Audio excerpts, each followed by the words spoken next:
Have you ever pondered on what is truly insatiable in life? Today we're taking a closer look at Proverbs 30, a compelling passage that paints a vivid picture of life's unquenchable desires. This verse is a mirror to our daily lives, reminding us of the things that never say enough and the importance of having realistic expectations. It's a journey that will lead us to explore the essence of faithfulness, humility, and wisdom. Join us as we delve deeper into the meaning of this fascinating verse. The verse begins with a profound statement. There are 3 things that are never satisfied. It goes on to list 4 elements: the grave, the barren womb, the land, and fire. Each of these holds a symbolic meaning that reflects insatiable desires in life. Let's start with the grave. The grave signifies death and mortality, an ultimate end that's never satisfied, as it's a constant part of the cycle of life. It's a reminder of our temporal existence and the futility of chasing after worldly desires. Next, the barren womb symbolizes unfulfilled longing and the human desire for progeny and continuity. It's a poignant reminder of the pain of unfulfilled desires and the importance of finding contentment in what we have. Then there's the land, which is not satisfied with water. Land represents our physical world, which is always in need, always consuming, and never fully satiated. It's a metaphor for our material desires that can never be completely satisfied. Lastly, fire, which never says enough. Fire represents passions and ambitions that, if unchecked, can consume us.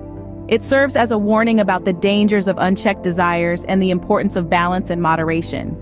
These elements serve as a reminder to maintain realistic expectations and not to cling to unfulfilled desires. They teach us that contentment lies not in having everything, but in appreciating what we have and understanding the intrinsic value of our spiritual, not material, existence.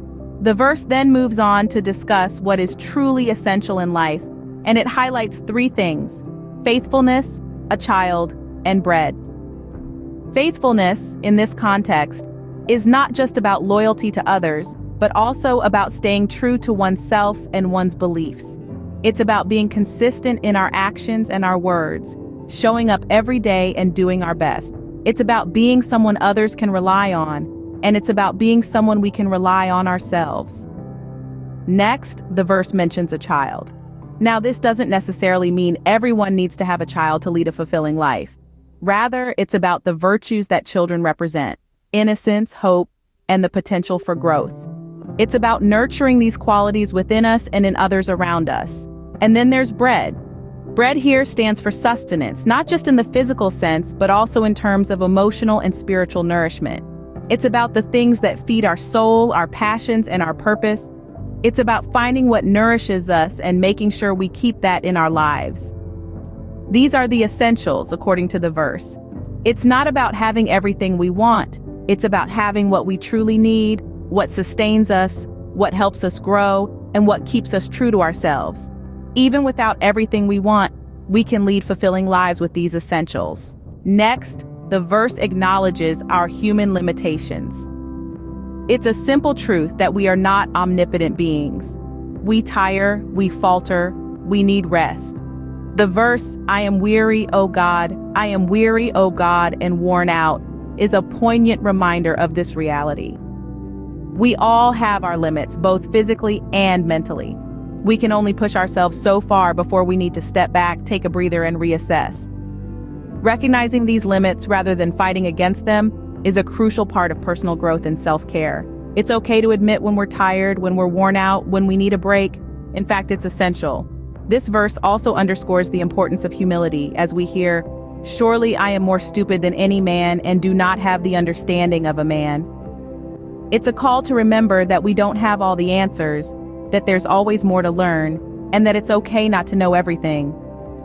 There's a certain power in admitting to ourselves and to others that we're not perfect, that we're still learning, that we're human. It's in these moments of vulnerability that we can truly connect with others, learn from them, and grow as individuals. So let's embrace our limitations. Let's seek rest when needed. Let's maintain our humility. By recognizing our limits and maintaining humility, we can navigate life's challenges with greater resilience. Lastly, the verse emphasizes the importance of trusting in God's word. You see, in the cacophony of life, it's easy to lose sight of what truly matters. The world bombards us with countless messages, many of which are conflicting or confusing. But when we place our trust in God's word, we find a consistent and reliable guide. God's teachings are like a compass, always pointing us in the right direction. They provide a framework for making decisions, a yardstick for evaluating our actions, and a source of comfort in times of trouble. By aligning our lives with His teachings, we seek His protection, like a shield that safeguards us from the storms of life. But trust is more than passive acceptance. It's an active process of seeking, questioning, and growing. It's about building a relationship with God, one that deepens over time and shapes our understanding of the world. By trusting in God's word, we can navigate life's challenges with greater confidence and resilience. As we conclude our exploration of Proverbs 30, let's take a moment to reflect on the wisdom it imparts.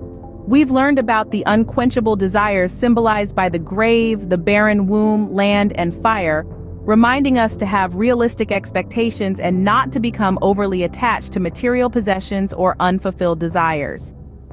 We've delved into the essentials of life, understanding the importance of faithfulness, nourishment, and purpose, even in the absence of material wealth. We've acknowledged our limitations, recognizing our fatigue and need for renewal, and the humility that comes from understanding we don't have all the answers. Lastly, we've affirmed the trust in God's word, appreciating His guidance and protection as we navigate life's challenges. The human spirit, as the lamp of the Lord, guides us to self-awareness and growth. Remember, the wisdom of the Bible is timeless, providing guidance and insight for our daily lives. Thank you for joining us today.